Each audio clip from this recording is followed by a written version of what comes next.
धन्यवाद। आज इस कड़ाके के ठंड में आप लोगों ने अपना घर बार छोड़ करके और इतनी बड़ी संख्या में उपस्थित हुए, इसके लिए सर्वप्रथम यहाँ उपस्थित हमारे जितने भी गार्जियन अभिभावक तुल्य हैं सभी को मैं प्रणाम करता हूँ और साथ ही उनका धन्यवाद देता हूँ।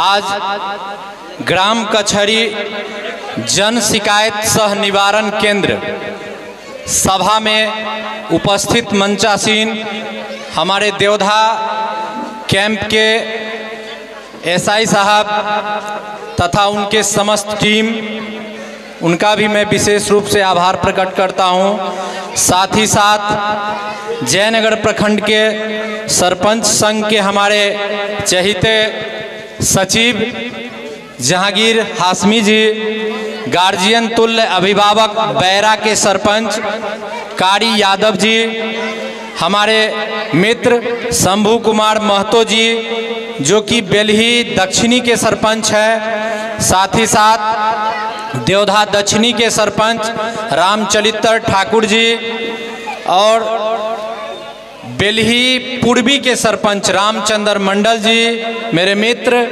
सरपंच सरोज यादव जी जो कि डोडवार के सरपंच है, और बरही के सरपंच गुलाम दास जी, एवं जो भी हमारे उप सरपंचगण हैं, साथ ही साथ देवधा मध्य के सरपंच साहब तथा हमारे देवधा उत्तरी के माननीय मुखिया शंभू कुमार महतो जी, बड़े भाई उप मुखिया पति सकल यादव जी, हमारे बड़े भाई गार्जियन डॉक्टर विजय ठाकुर जी, साथ ही हमारे छोटे भाई मंच संचालन कर रहे केशव पाठक जी तथा उप सरपंच इंदलेश देवी जी, और हमारे कैबिनेट के जो कि ग्राम कचहरी के जितने भी पंचगण हैं उन सभी को मेरा नमस्कार। और साथ ही साथ ग्राम पंचायत देवधा उत्तरी के जितने भी वार्ड सदस्य हैं उनका भी मैं धन्यवाद देता हूं कि वो आज इस कार्यक्रम में उपस्थित हुए।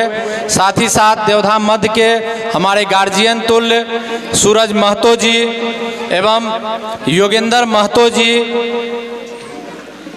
सरजुग शाह जी, अशोक पंजियार जी तथा तमाम इस कड़ाके के ठंड में जितने भी लोग यहाँ उपस्थित हैं, पुनः मैं आप सभी को एक बार वंदन अभिनंदन करता हूँ कि आज इस कार्यक्रम में आप लोग उपस्थित हुए।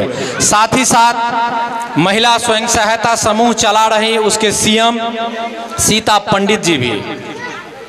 आखिर यह कार्यक्रम आयोजन करने का मकसद क्या है, जो कि हम लोग इतने कड़ाके की ठंड में भी आप लोगों को यहाँ बुलाए, जिसका मुख्य रूप से उद्देश्य है कि किसी भी जगह का या किसी भी समाज का विकास तभी जाकर संभव है जब न्याय के साथ विकास।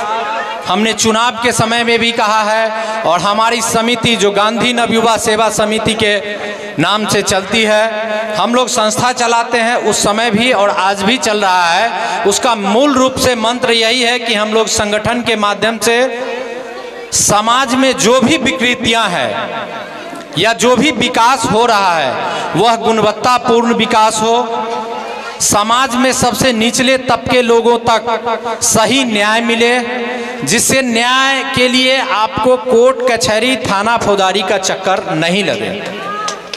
इसके लिए सरकार ने ग्राम कचहरी का स्थापना किया हुआ है, जिसका सरपंच के रूप में आपने हमें चुना है और भी हमारे बहुत सारे सरपंच साथीगण यहाँ उपस्थित हैं। माननीय अभिभावकगण, आप सभी को बता दें कि आज के समय में लोग अपनी समस्याओं को लेकर इतना दुखी हैं, जिसको लेकर छोटी छोटी बात विवाद हो जाता है और उसको लेकर तुरंत थाना में, हमारे ही गांव के कुछ बिचौलिए होते हैं या हर जगह पे प्रत्येक थाना क्षेत्र में है ऐसा, जिनका प्रथम ये सलाह रहता है, जो लोग कुछ कर नहीं पाते हैं उनका पहला सलाह आपको रहता है, अरे क्यों यहाँ इधर उधर देख रहे हो, जाके सीधा थाना जाओ। जबकि वास्तविकता महात्मा गांधी जी का जो सपना है वह सपना तब जाके साकार होता है और होगा कि उस ग्राम स्वराज का और ग्राम सभा का मेन उद्देश्य है कि यदि आपको कोई समस्या हुआ, और इस ग्राम कचहरी का स्थापना ही इसीलिए किया गया है कि आपके पास यदि कोई भी ऐसी समस्या है तो पहली कड़ी आपका है ग्राम कचहरी।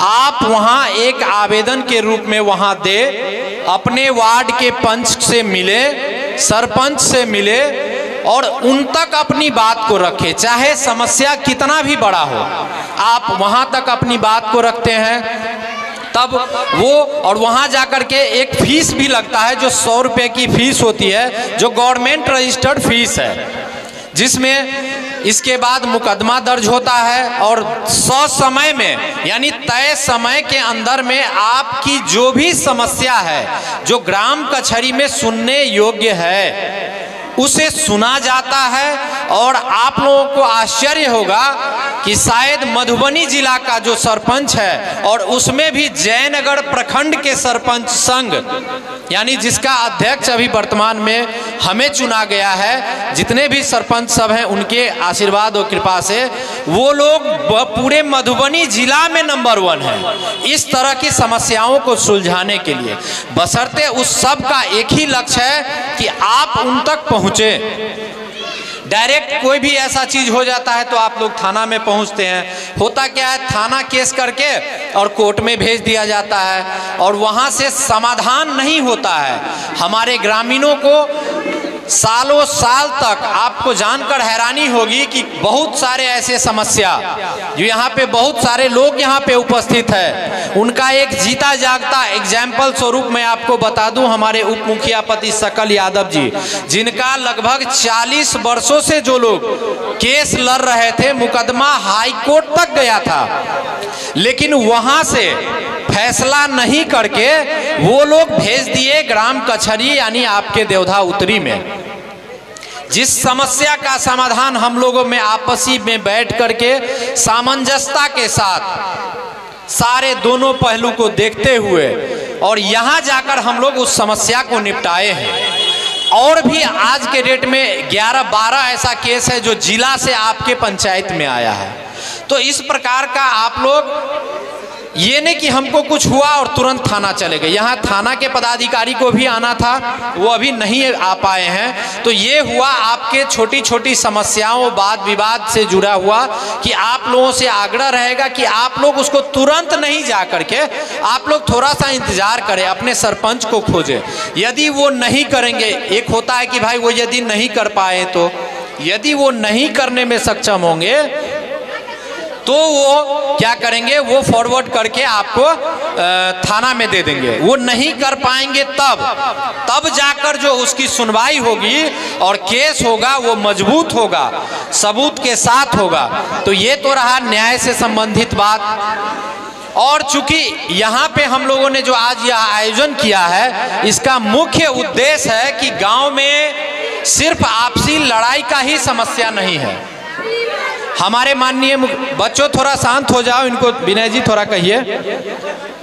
बहुत अच्छा हमारे मुखिया जी ने कहा कि भाई आज बीते 2 वर्षों में जितना योजना सरकार के द्वारा हमारे पास आया है मात्र 25% है, लेकिन हमने 200% काम किया है, कुछ अपना भी लागत करके, कुछ उधारी भी लागत करके।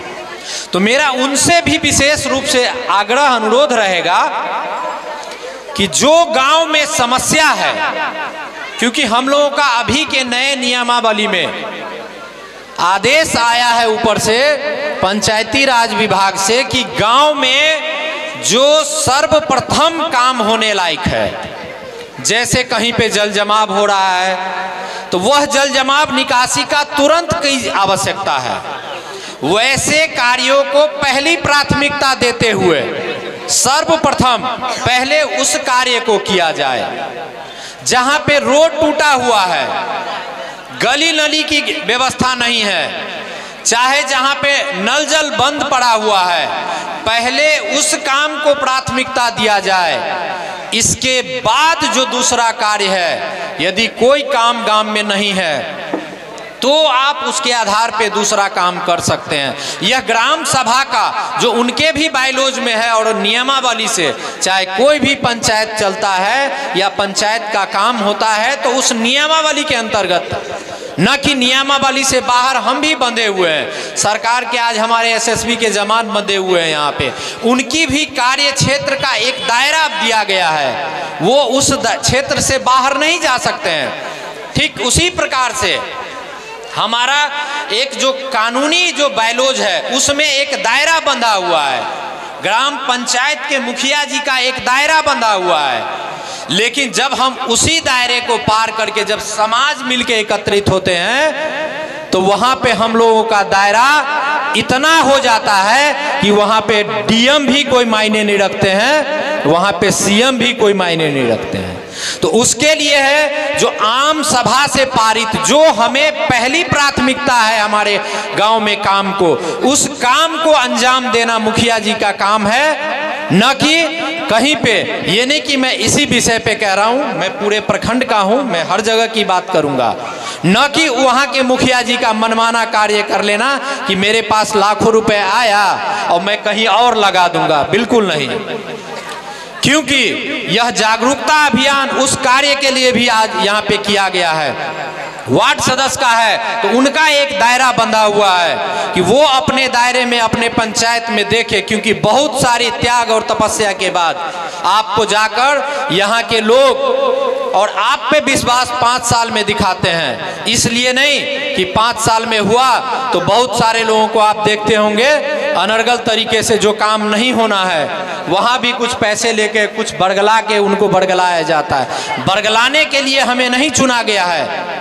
जनप्रतिनिधि इसलिए नहीं होता है कि हमारे सीधे साधे भोले वाले जनता को हम बरगला दें और बरगला करके चंद रुपए कमाने के लिए व्यवसाय पड़ा है। हमारा सीमावर्ती क्षेत्र है, आप व्यवसाय कीजिए, व्यवसाय में आप नोट कमाइए, कोई दिक्कत की बात नहीं है, वहां झूठ बोलिए। लेकिन आप जनता के चुने हुए जनप्रतिनिधि के रूप में यदि इस प्रकार का कार्य करते हैं तो निश्चित रूप से वह समाज के लिए, वो ग्राम स्वराज के लिए, ग्राम पंचायत के लिए यह बिल्कुल कतई अच्छी बात नहीं है। यदि कोई व्यक्ति ऐसा करते भी है या किए भी हैं, यदि जनता इस बात के लिए जागरूक हो जाए, सचेत हो जाए और हम अपने काम को देखें तो निश्चित रूप से उसमें सुधार भी आएगा और जो रोड बनना है वो रोड बनेगा। इतना ही नहीं, आंगनबाड़ी की देखिए, आंगनबाड़ी की पहली प्राथमिकता है कि हमारे आपके छोटे छोटे बच्चे को बढ़िया से उसको ले जाएं, अच्छे अच्छे कपड़ा पहनाएं। सरकार हमारे लिए वो सुविधा मुहैया कराई है, न कि उन लोगों के लिए। उस सुविधा के लिए उसे मानदेय के रूप में दिया जाता है। लेकिन होता क्या है, आंगनबाड़ी में आया, खाना पूर्ति हुआ और वहाँ पे हम लोग ध्यान ही नहीं देते हैं।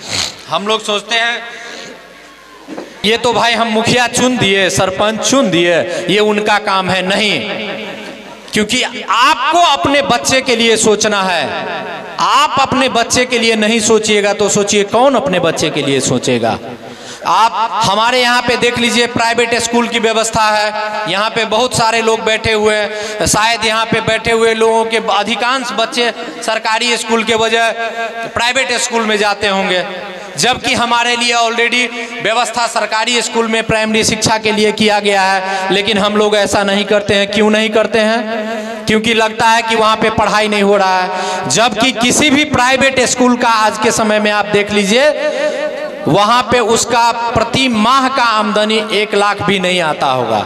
लेकिन हमारे यहाँ सरकारी विद्यालय में 1 से 1 30 से 35 शिक्षक वहाँ पे हैं, जिसकी किसी एक शिक्षक का सैलरी 50 से 60 हजार रुपए के है।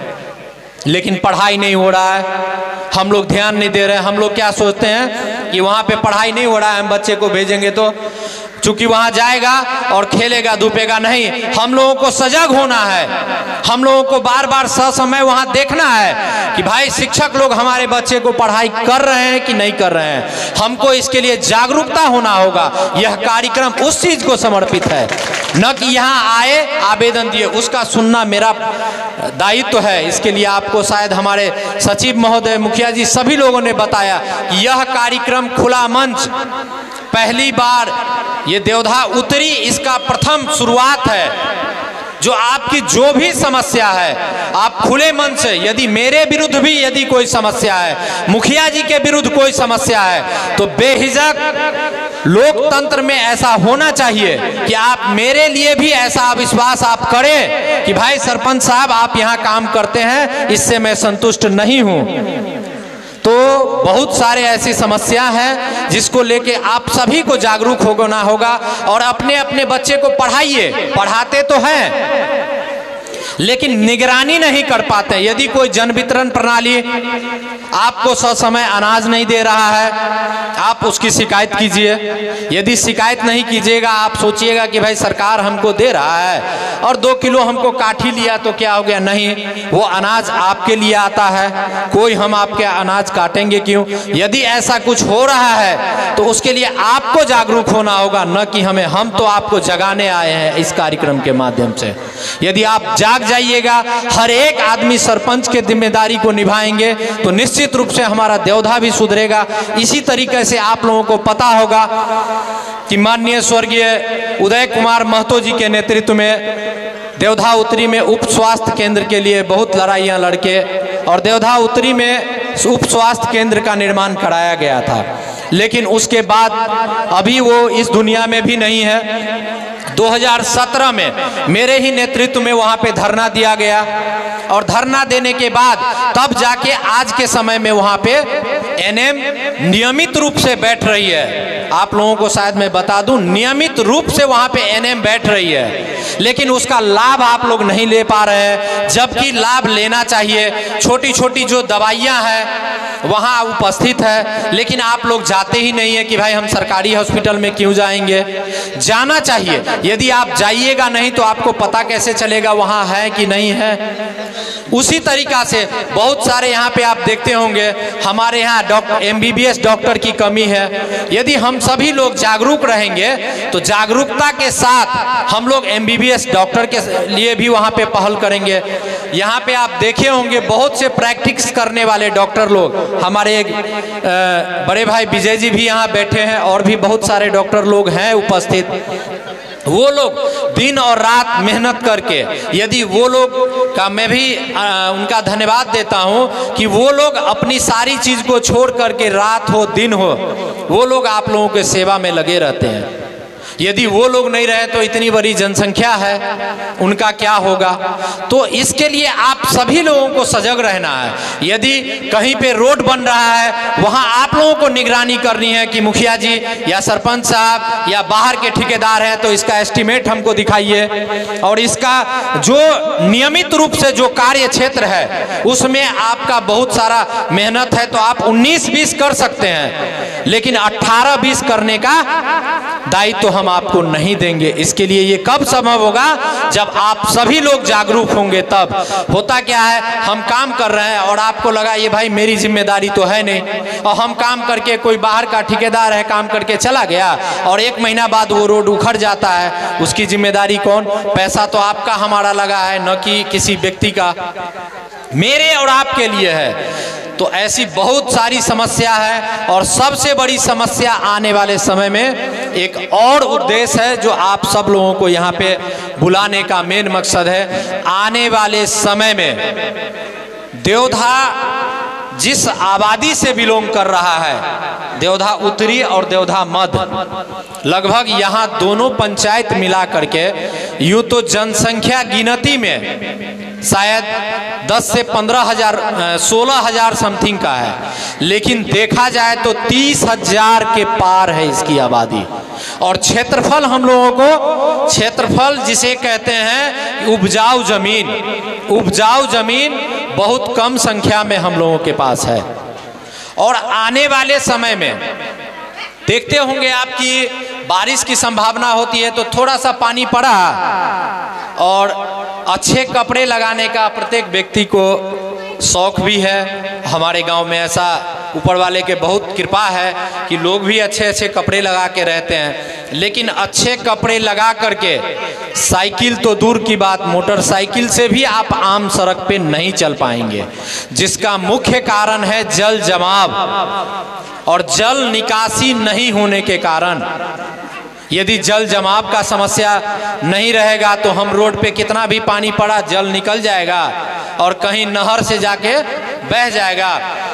लेकिन ऐसा होता नहीं है। थोड़ा सा पानी पड़ा गली मोहल्ला में आप देखते होंगे जल जमाव की समस्या लग जाती है, जिसका हमें ऐसा लगा कि मूल रूप से समस्या अतिक्रमण और आए दिन जो नहर क्षेत्र का हमारे यहाँ नहर का जमीन पहले से है, आज यहाँ पे एक बहुत इमरजेंसी के कारण होने के कारण अभी हमारे अंचलाधिकारी महोदय और डिप्टी कलेक्टर साहब नहीं आ पाए हैं। शायद डोरबार में एक घटना हो गया जिसके कारण वो नहीं आए हैं। बार बार हमको वो सूचित कर रहे हैं कि मैं पहुंच ही रहा हूं, लेकिन उनके सामने मुझे ये बात रखनी थी और रखेंगे भी। वो आए आज तो वो नहीं है तो हमारे पंचायत के एक वीडियो के रूप में हमारे माननीय मुखिया जी हैं और बेचारे अपने स्तर से काम भी कर रहे हैं। लेकिन उनसे मैं आप लोगों के माध्यम से उपस्थिति में उनसे मैं ये भी कहूँगा कि आप रोड बना रहे हैं, अच्छी बात है, लेकिन रोड के साथ साथ हमारे आपके बुजुर्ग लोगों का तो भविष्य हो सकता है 2 साल 4 साल में चले जाएंगे, लेकिन हमारे आने वाले बच्चों के लिए, क्योंकि हमारे पूर्वजों के द्वारा ही दिया गया वो नहर क्षेत्र है जो आज भी नक्शा में है, उसे नहर का रूप देने के लिए उस नहर से सिंचाई भी होगा, जल जमाव की समस्या भी दूर होगी और जो रास्ते का समस्या, यदि बीच से नहर हो जाता है तो दोनों तरफ बांध भी बंधा जाएगा तो रास्ता स्वतः उसके ऊपर आ जाएगा। तो आपसे भी मेरा अनुरोध आग्रह प्रार्थना रहेगा कि उस चीज को, जल जमाव को देखते हुए जो भी हमारे देवधा भदौर में यहाँ से बछराजा नदी तक जो भी गया हुआ है पैनी, उस पैनी का कम से कम आप अतिक्रमण नहीं होने दें। आप एक अभियान चलाएं, उसके लिए हम सरपंच लोग और ग्राम कचहरी के जितने भी सदस्यगण हैं, मैं आपके साथ कंधे से कंधा मिला करके आपको जहां पे दिक्कत होगा तो जुडिशियली का पावर सरपंच के पास है और हमारे पास वो शक्तियां है कि उस धारा के अंदर में यदि कोई सरकारी भूमि को अतिक्रमित कर रहा है तो हम अपने धारा का और उस कानून का प्रयोग करके उस चीज को आप यदि हमें लिख के देते हैं या सामूहिक सहयोग और प्रयास से, तो हम उस अतिक्रमण को भी खाली करवाने का साहस रखते हैं। ऐसा देवधा उत्तरी के जनता ने ऐसा सरपंच को चुना है, इसके लिए मैं आप सभी को बताना चाहता हूं। तो आपसे भी मेरा आग्रह रहेगा कि जो भी पैनी और नहर है उसका अतिक्रमण न होने दे, न करे। यदि कोई करता है तो उसे रोके और नहर बना दीजिएगा तो दोनों साइड बांध भी बन जाएगा, सड़क भी बन जाएगा। फिर आप जितना मर्जी खड़ंजा लगाइए, पीसीसी करे, वो आप स्वतंत्र है, लेकिन पानी का निकास किसी भी हाल में, सड़क ना हो हमें कोई दिक्कत नहीं है, पीसीसी ना हो हमें कोई दिक्कत नहीं है, लेकिन पानी का निकास हमारे गांव में होना चाहिए। हमारे किसान भाइयों को जो मोटर भदौर में बंद पड़ा हुआ है उसके लिए आवाज उठनी चाहिए। आज यह कार्यक्रम उन सभी चीजों को समर्पित है। हमारे एसएसबी के जवान ने, ये लोग अपना घर परिवार छोड़ करके, जरा एक चीज कल्पना कीजिए, यहाँ बहुत सारे बुजुर्ग लोग बैठे हुए हैं। 2002 में एसएसबी का गठन किया गया और हम लोगों के बॉर्डर पे इन लोगों की ड्यूटी दी गई। उस समय से पूर्व, शायद श्रीमान आपको बता दूं, उस समय क्या होता था कि पड़ोसी देश से आकर के, और चोरी चकारी का तो इतना घटना यहाँ होता था कि घर से सैन काट के, हम लोग यहाँ बोलते हैं कि सैन काट देना, वो काट करके और यहाँ से कोठी यानी अनाज भरा हुआ वो तक ले जाते थे।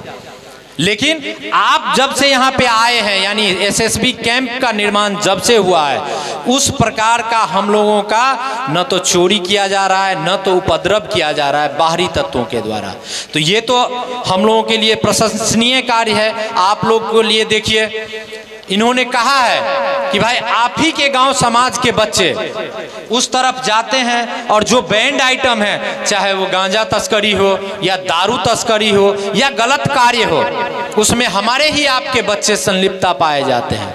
वो चीज़ पे हम लोग यदि इनको सहयोग करते हैं, यदि आपको लगता है कि हमारी बेटी रोटी का संबंध नेपाल के साथ है, आपको लगता है तो बाइज्जत यदि आपको नहीं जाने दे दिया जाता, यदि कुछ ऐसा बैंड आइटम भी है, हमारे समाज को लगता है कि किसी को कि भाई हमारी बेटी वहाँ है और किसान है, यहाँ तक कि हमको थोड़ा सा खाद का ही ज़रूरत पड़ गया, मान के चलिए मैं सबसे बैंड आइटम का ही बात कर रहा हूँ, तो आप उनसे पहले जाकर मिलिए, उनसे आग्रह कीजिए कि सर ऐसे ऐसे बात है और वहाँ हम ले जाना चाहते हैं। यदि वो आपके माध्यम से सुन लिए तो ठीक है, नहीं तो आप हमको कहिए, मुखिया जी को कहिए, जो आपके जनप्रतिनिधि हैं आप उनसे कहिए। हम लोग आग्रह करके और इनसे आग्रह करेंगे, वो निश्चित रूप से आज तक जो भी समस्या हुआ है इन लोगों ने निदान किया है। वो सारी चीज़ कब संभव होगा? जब हम सब लोग इन्हें सहयोग करेंगे। क्योंकि सोचिए इस कड़ाके की ठंड में हम लोग अपने अपने घर में हैं, लेकिन हम लोगों की जान माल की रक्षा ये लोग अपनी सारे चीज़ को त्याग करके कर रहे हैं। तो इनके प्रति भी बहुत सारे कहीं कहीं घटना देखने को मिल जाता है कि वो लोग मना कर दिए और उन्हीं के साथ में अभद्रता हमारे ही गांव के कुछ लोग कर देते हैं। तो ऐसा भी नहीं होना चाहिए। हमारे एक सरपंच साहब कहे हैं कि भाई जो सही लोग हैं उन्हें प्रताड़ित नहीं किया जाए। ये मैं भी इनसे आग्रह करता हूं कि जो सही लोग हैं उन्हें बिल्कुल उनको प्रताड़ित नहीं कीजिए। यदि आपको लगता है कि भाई ये आदमी आया है, ये कहीं किसी दृष्टिकोण से संदेहास्पद है, तो आप हम लोग हैं, मुखिया जी हैं, उनसे एक बार सलाह मशवरा कर लीजिए। तो यही सारी बातों को लेकर के आज यह जन शिकायत सह निवारण सभा का आयोजन किया गया है। निश्चित रूप से आप लोग पूर्ण विश्वास रखिए कि जो भी जनता का और हमारे गांव में समस्या है, जो आप लोगों ने जो आवेदन दिया है यहाँ पे बारी बारी से, चूंकि यहाँ पे सभी का सुनना और समाधान करना शायद संभव नहीं होगा। यहाँ के बाद हमारे कचहरी सचिव भी यहाँ उपस्थित है, इन्होंने बाकायदा आप लोगों ने जो आवेदन दिया है उस सारे अंकित किए हैं। यदि कोई बाकी है तो वो भी दे दीजिए। पुनः आप सभी का बहुत बहुत आभार। और चूंकि हमारे डिप्टी कलेक्टर महोदय नहीं आ पाए हैं, उनको मुझे विशेष रूप से 2 सड़क दिखाना था। एक महादलित की बस्ती यहाँ पे सैकड़ों की संख्या में है, वो रोड बनना बहुत ही अति आवश्यक है। शायद उन लोगों ने भी अपना आवेदन दे दिया है। हम लोग बीडीओ साहब नहीं आए हैं, विकास पुरुष हमारे माननीय मुखिया जी यहाँ उपस्थित हैं। मैं उनसे आग्रह करूंगा कि सारे काम को छोड़ करके आप जो भी कार्य कर रहे हैं उसे अगर स्थगित करके महादलित भाइयों का, जो पूर्व से ये लोग घुमंतरू जाति के रूप में जाने जाते थे, हमारे बिहार सरकार ने इन लोगों के अपने अनुदान स्वरूप जमीन दे दे करके इनको बसाया है। ये हमारे ही आपके अभिन्न अंग है। इनका रास्ता पहली प्राथमिकता देते हुए इनका जो रास्ता है, आने वाले समय में बारिश का महीना आने वाला है, इनके लिए रास्ता का बंदोबस्त आप पहले करें। ये मैं आपसे आदेश भी करता हूं और आग्रह प्रार्थना भी करता हूं। और चूंकि अभी हमारे बीडीओ साहब नहीं आए हैं तो आप ही हमारे बीडीओ हैं, क्योंकि कार्यपालक के रूप में आप हैं। तो आपसे आग्रह कि आप इस रोड को पहले करें। इसके बाद साथ ही साथ आपको यह भी देखना है कि वार्ड नंबर 1 में उसका भी आवेदन हमारे बीच में आ गया है। कल तक हम लोग देखते थे वहां पे 5 फीट का आरी बंधा हुआ रास्ता, जो कि रंजन प्रसाद गुप्ता के घर से मुख्य सड़क तक आती है, वहां तक हम लोग मोटरसाइकिल लेके जाते थे। लेकिन पूरे मुस्लिम और हिंदू आबादी वहां पे है, घूम के 1 किलोमीटर आना पड़ता है। आपने भी शायद वहां पे वादा किया था कि चुनाव में हमको जिताइए और मेरे कलम से जो पहला काम होगा हम उस काम को करेंगे, उस रास्ते को बनाएंगे। तो उसके लिए भी मैं आपसे आग्रह भी करता हूं, आदेश भी देता हूं। आपको ग्राम कचहरी का और न्यायालय जुडिशियली से जुड़े हुए समस्या यदि आती है तो आप हमें कहिए, सरपंच और पंच सभी लोग आपके साथ कदम से कदम मिला करके आपके साथ रहेंगे। ऐसा नहीं कि आप अपने आप को अकेला समझे, आप आगे बढ़िए, आपके साथ ये नहीं कि पीछे रह के, कदम से कदम मिला करके जो भी बाधाएं आएंगी, यदि पीसीसी नहीं हो सकता है तो जो 5 से 6 फीट का वहां पे हम लोगों का जो आरी बंधा हुआ था उस बांध का ही निर्माण, लेकिन बारिश होने से पहले आप कीजिए, यह भी हम आप लोगों को आश्वस्त और यहाँ पे आग्रह करना चाहेंगे, जिसका भी आप लोग बताएं। तो बहुत सारी विलम्ब भी हो गया है, आप लोग विस्तार रूप से बताएं, आप लोग भी समझ गए होंगे और शायद इस कार्यक्रम समाप्ति की ओर भी है। पुनः मैं एक बार आप लोग इस कड़ाके की ठंड में यहाँ उपस्थित हुए और सारे बिंदु को इतने धैर्यता पूर्वक सुने, मैं पुनः आप लोगों को बहुत ही आभार प्रकट करना चाहता हूं। और साथ ही साथ हमारे एसएसबी के जवान जितने भी हैं, साथी साहब को भी कि अपना समय दिए, उसके लिए भी बहुत बहुत धन्यवाद देना चाहता हूं। और हमारे जितने सरपंच साहब लोग हैं उन सभी का भी धन्यवाद देना चाहता हूं। एक बार पुनः आप सभी को धन्यवाद। और साहब कहे हैं एक बात कि धर्म को छोड़ करके भगवान श्री राम आज वास्तविक में एक राजा राम के रूप में आज अयोध्या में अपने स्थान पे विराजमान हो रहे हैं। 22 जनवरी को शांतिपूर्वक आप लोग अपने अपने घर आंगन गली मोहल्ले को बहारे, साफ सुथरा करें और उसी प्रकार से दीपावली के रूप में मनाए, जिस प्रकार से हम लोगों को चिन्हित दीपावली में हम लोग मनाते हैं। सभी लोग उत्सव मनाए, किसी को दुख देने के लिए नहीं।